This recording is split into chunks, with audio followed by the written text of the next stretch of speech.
মঙ্গলবার গভীর রাতে সাভারের ড্যাফোডিল বিশ্ববিদ্যালয়ের পাশের ঝোপ থেকে হাত ও মস্তকহীন লাশ উদ্ধারের খবরে তোলপাড় সৃষ্টি হয়। বিরুলিয়া ইউনিয়নের দত্তপাড়া এলাকায় একটি নার্সারির ঝোপঝাড় থেকে প্রথমে হাত ও মস্তকহীন মরদেহ উদ্ধার করে পুলিশ। পরে 150 গজ দূরে বস্তাবন্দি অবস্থায় উদ্ধার করা হয় মাথা ও হাতসহ দেহের অবশিষ্ট অংশ। মুখ দেখেই চিনতে কষ্ট হয়নি স্থানীয়দের। এলাকাবাসী জানান, হতভাগ্য নারীর নাম সান্ত্বনা বেগম। ঘটনাস্থলের পাশেই ভাড়ায় একটি টিন শেডে থাকতেন কাঠমিস্ত্রি স্বামী নয়নের সঙ্গে। রাতেই অন্যতম সন্দেহভাজন নিহতের স্বামী নয়নকে আটক করে পুলিশ। হত্যাকাণ্ডের বিভৎসতায় এলাকায় ছড়িয়ে পড়ে আতঙ্ক।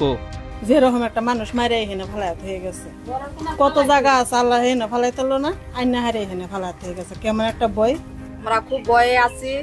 পাশে একটা মানুষ মাইরা দিয়ে গেছে, আমরা জানিও না। মানুষ আনা জানা করতেছেন বাচ্চাদের ছাত্ররা, আমি তো মনে করছি বাচ্চাদের ফুলাফানি যা